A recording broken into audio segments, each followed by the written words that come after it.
Have you ever wondered what it's really like to start a YouTube channel from scratch? In my first week as a creator, I posted 5 videos, learned some tough lessons, and celebrated small wins. So keep watching. Let's get it.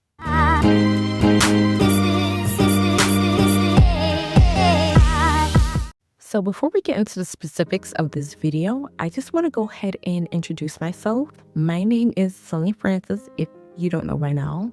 Francis is my middle name. I don't go by my last name just because 95% of y'all probably won't be able to pronounce it right. So I just go by Sonia Francis. My family is from Liberia, a beautiful country in West Africa.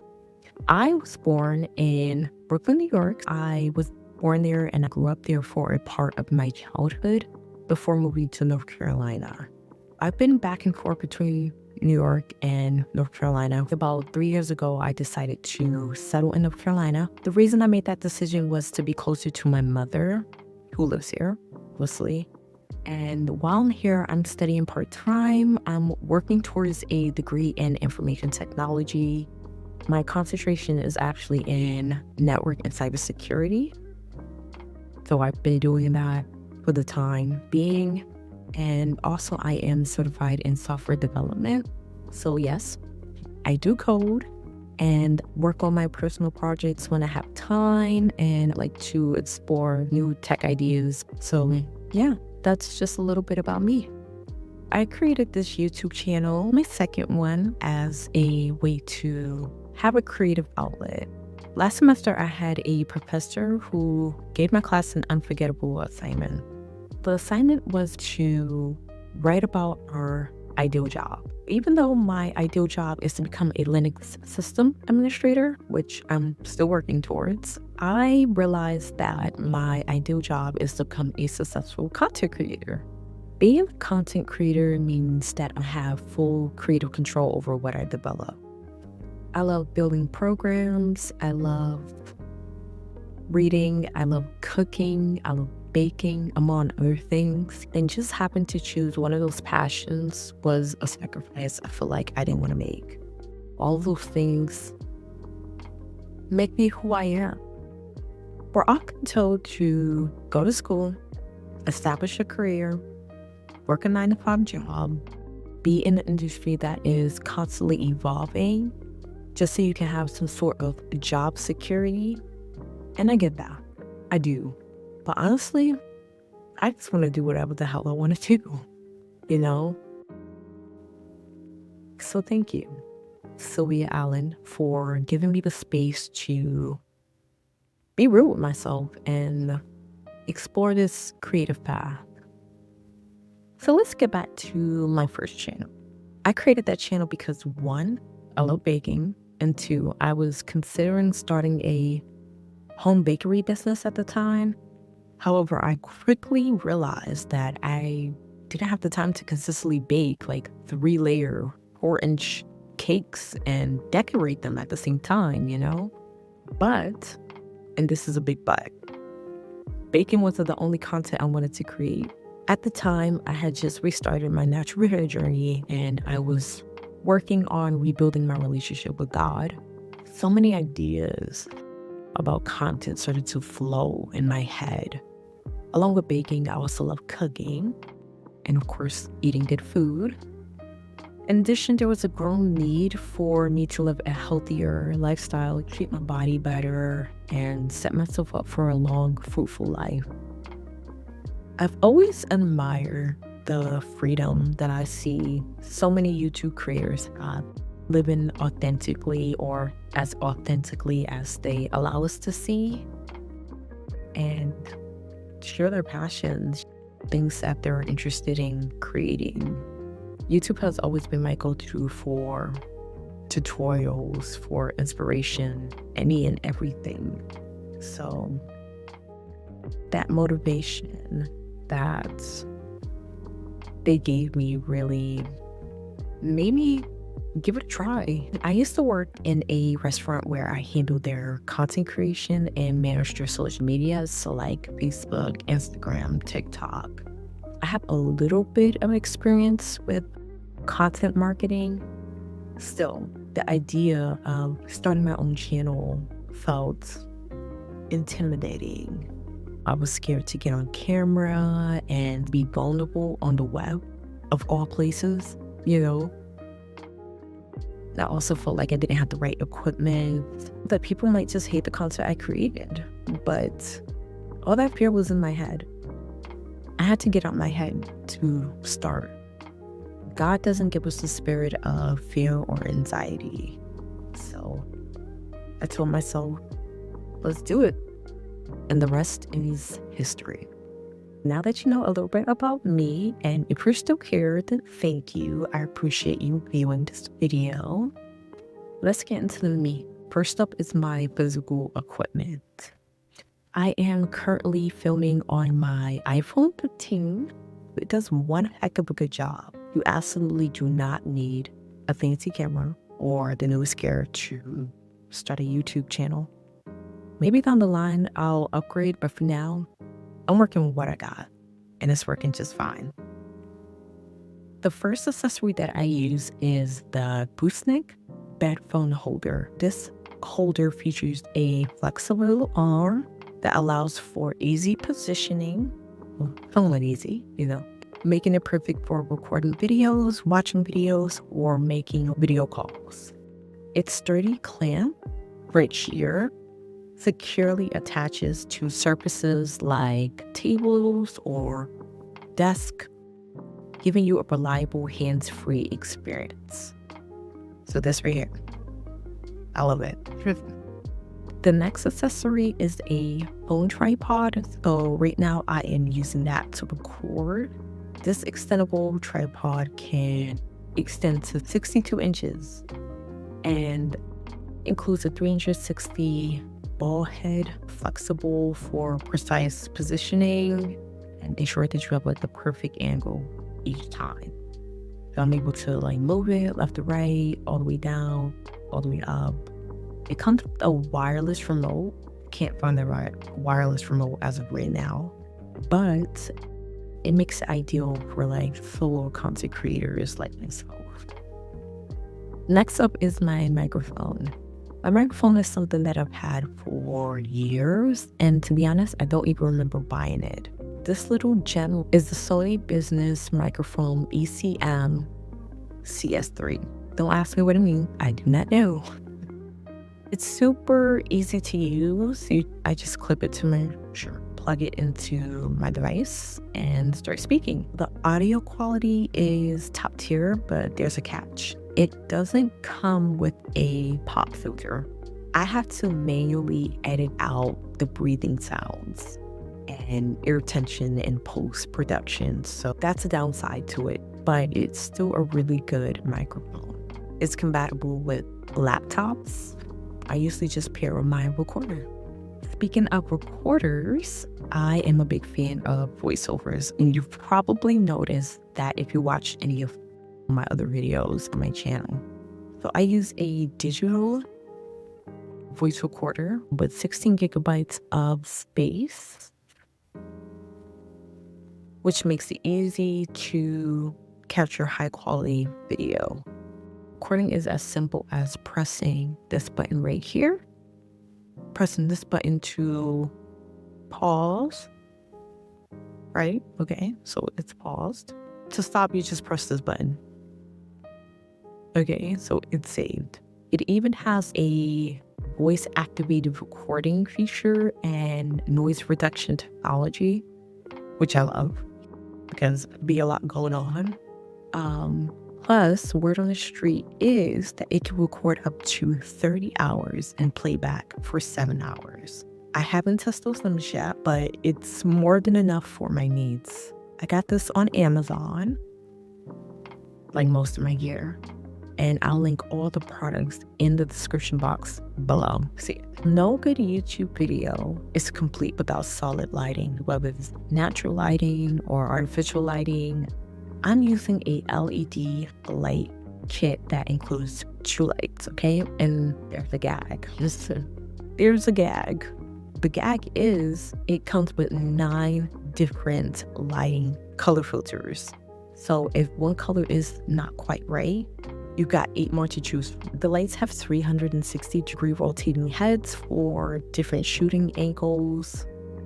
They're USB powered and super portable. I'm no expert in the lighting industry, but these are perfect for creating the right vibe and ensuring my videos look somewhat professional. Next up is software. I use different software tools to refine my videos. First up is InShot. This is my go-to tool for video editing. InShot is a versatile app that's perfect for editing videos on the go. It's user-friendly and packed with features like trimming, cutting, merging clips, and adding transitions. You can also incorporate text, stickers, and filters to give your videos a polished look. For creators like me, it's great for editing quick clips or creating professional-looking videos without needing a desktop setup.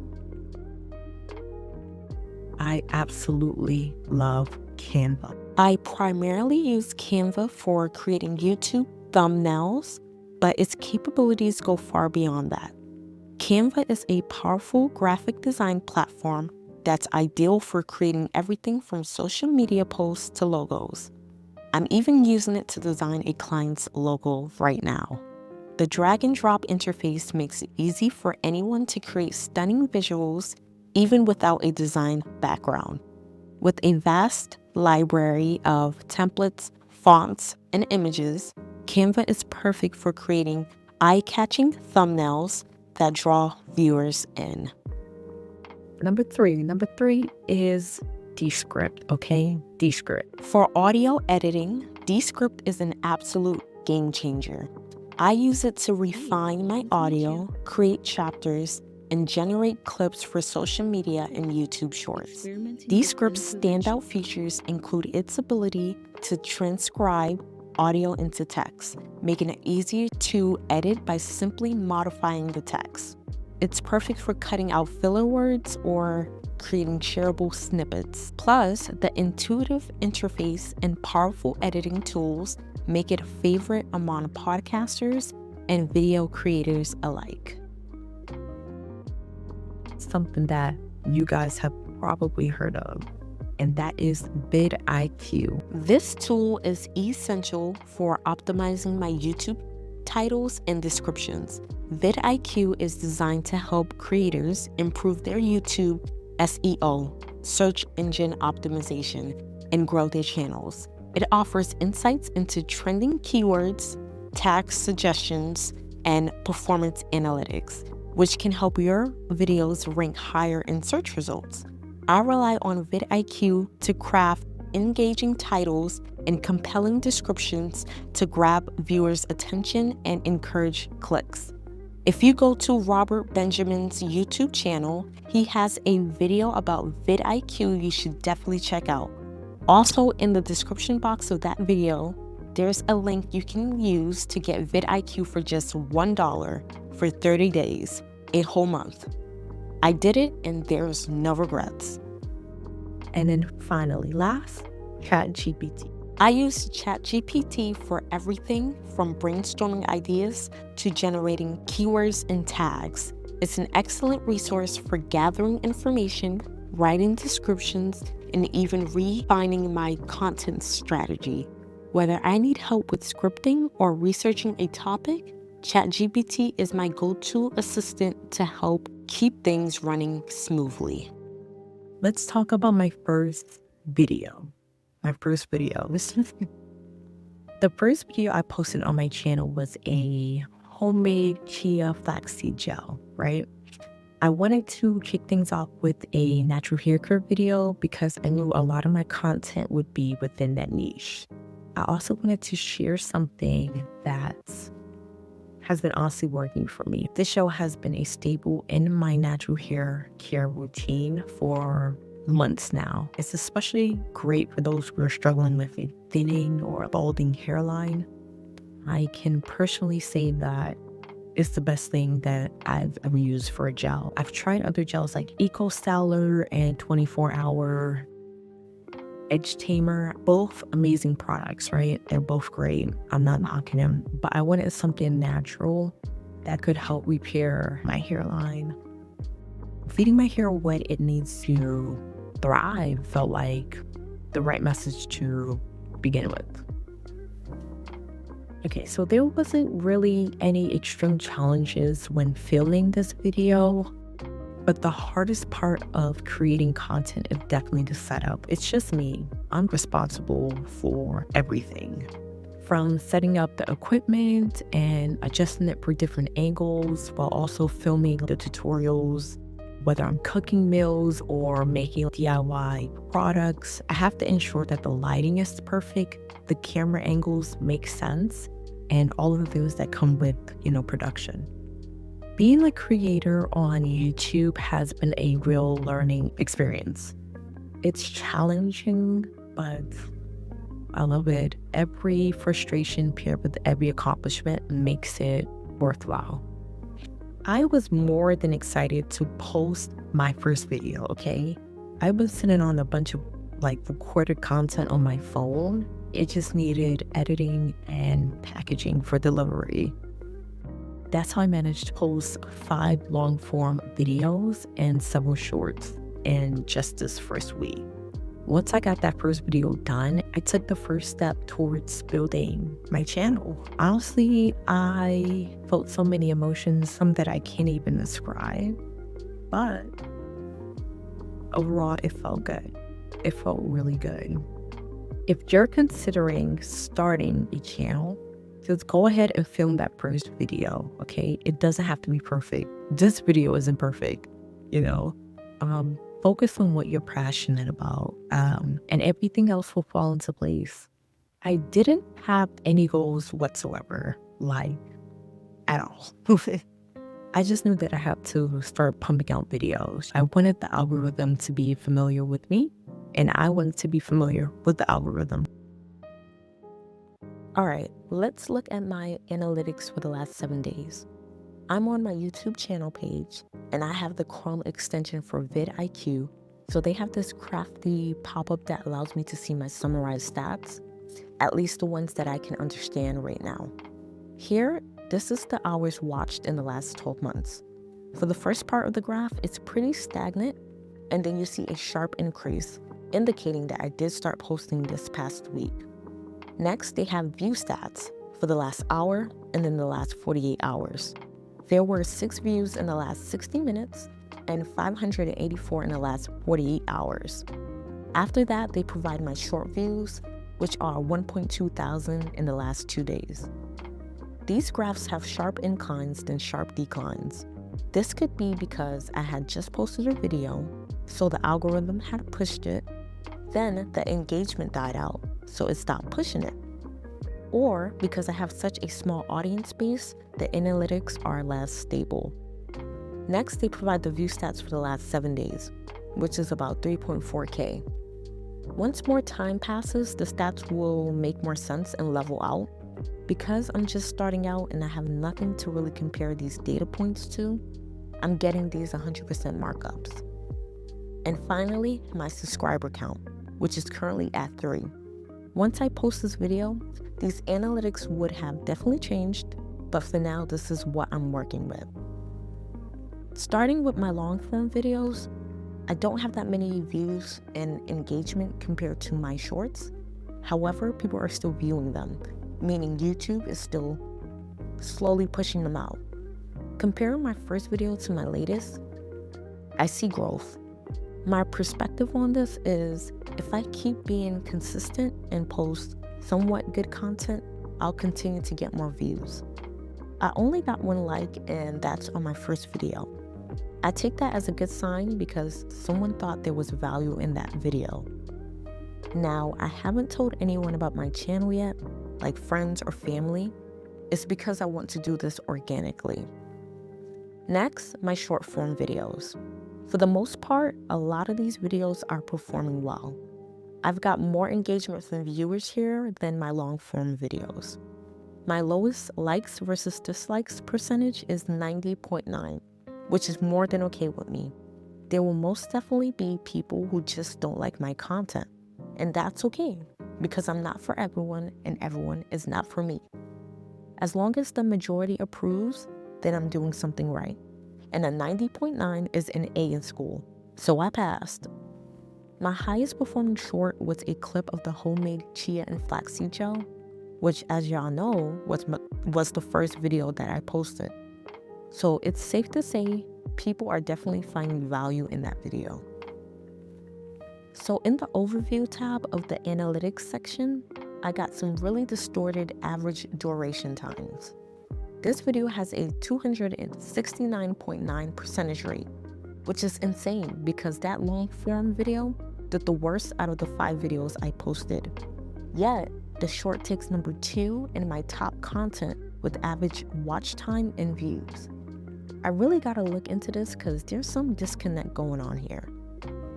All of my long form videos are at the bottom of the average watch time list, and that's scary.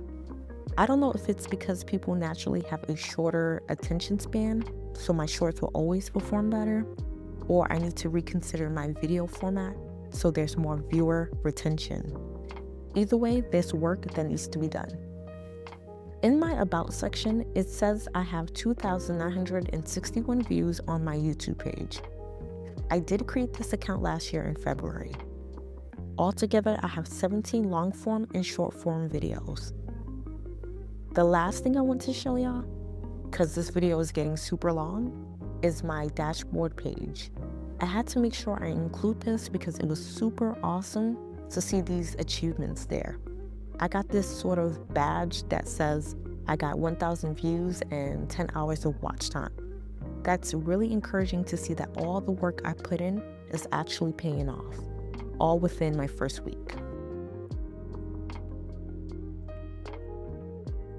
I got my first comment on one of my shorts. It wasn't even a long form video. I ain't gonna lie. I was surprised it was on this short. I know that I'm gonna keep posting. I consider my niche to fall under the broad category of lifestyle. My content focuses on natural hair care, cooking, and baking tutorials, and eventually, hopefully, spiritual videos. While each of these can be considered a niche on its own, they all represent the things I'm passionate about and the things that I want to be known for, okay? So together they form a complete vision of the lifestyle I want to show my audience. When they say that YouTube is a long game, they're not kidding. As a viewer, I've seen videos that were created years ago being recommended on my homepage. That just showed me that my content will always have the potential to keep growing and reach the right people. As for being monetized, I hope it happens in a couple of months. If it doesn't, that's okay, right? That's okay. It won't stop me from creating content and putting myself out there. I make these videos to express my creativity and to help people. Hopefully people find meaning in my videos. They can take something away from it. That's the goal, whether it's 3 subscribers or thousands. What really matters to me is the community. There's community being built as I speak. I have the opportunity to engage with my viewers, which is really important. So if you're on a similar journey as me, or anything, literally anything resonated with you, I want you to drop a comment below. I would love to hear from you. On that note, I'm wrapping things up. I just want y'all to know that I love y'all. Most importantly, God loves y'all. Peace.